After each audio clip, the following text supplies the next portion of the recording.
تفسیر ابن کثیر علامہ حافظ ابن کثیر سے لیکل ہے یو ثقہ سړی دی هغه په خپل تفسیر کې عبد الله ابن عباس سیبنا یو خبره را نقل کړی دا شیطان په بابت کې شیطان نه لوی عابد نو عبد الله ابن عباس سے فرمائی دا هغه قول سره او حافظ ابن کثیر په تفسیر ابن کثیر کې نقل کړی دی دا هغه قول دا دی چې شیطان شپږ زره کال د الله جل جلاله عبادت کړو متواتر شپږ زره کال اوس علما فرمایي چې د دنیا کلونه نه د آخرت کلونه چې اغینه د دنیا عرباو کرباو کلونه جوړږي دا د الله عبادت کړو او امام قرطبی د حسن بصری سے یو قول را نقل کړی دی چې حسن بصری سے فرمایي چې د الله جل جلاله و اسمانونه دي او یو اسمان یې د دنیا قدر دی او پاغي کې مخلوقات دی او لوی حسن بصری فرمایي چې په او اسمانونو کې د تندي برابر داسې ځای نشته چې شیطان په هغه کې الله جل جلاله ته سجده نه لګولي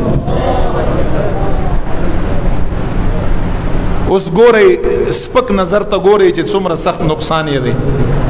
دومره عابد نو ته به دومره عابد شي که څوک په عبادت باندې ځان ورته لوی ښکاري او بل انسان ورته سپک ښکاري چې دا عابد نه دی خو چې کله آدم علیه السلام الله پیدا که اتنه زیدا په قرآن کې دا واقعیت تفصیل سره راغلی ده الله ورته فرمایي چې سجده وکړه آدم علیه السلام ته نو دلیل یې څه پیش کړه خلقتنی من نار وخلقته من طین یعنی آدم علیه السلام تحقیر یې وکړه نعوذ بالله سپک یې ورته وکړه کم یې ورته وکړه خپل ځان ورته لوی ښکاره شو څه شي وجنه عبادت ته وجنه او څه وی چې زه اور نه پیدا یم او دا د خټې نه پیدا دی طین نه خټه عام سیز زه اور نه پیدا آیا دغه نعوذ بالله یو سپک سیز ته زه سجده وکړم او سر ورته زه ښکته کړم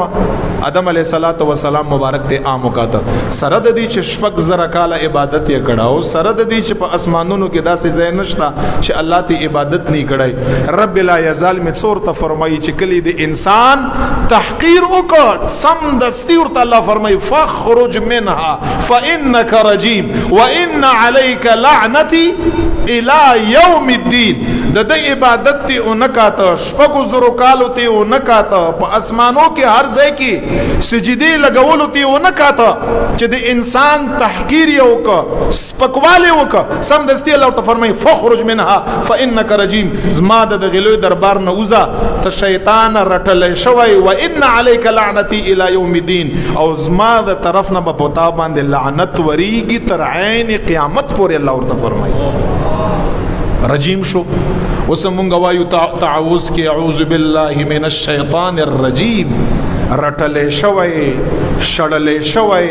مردود کړې شوی الله د رحمت نه رويستلې شوی او تر قیامت پورې به الٰه العالمین د طرف نه د فرشتو د طرف نه د زمونږ د انسانانو طرف نه د پیریانو د طرف نه په دوانه لعنت کیږي تر قیامت پورې دا عبادت ته دایا چې انسان سپکواله عبادت سره سره شیطان د انسان رایات کزان د شي اغم یو عابدو خو چې د آدم علی السلام تحقیر او سپکواله وک نعوذ بالله من ذلک ملعون وګرځید الله یې چې عبادت مکو دومره خیر دی خو انسان ته سپک نظر مکړه انسان ته سپک نظر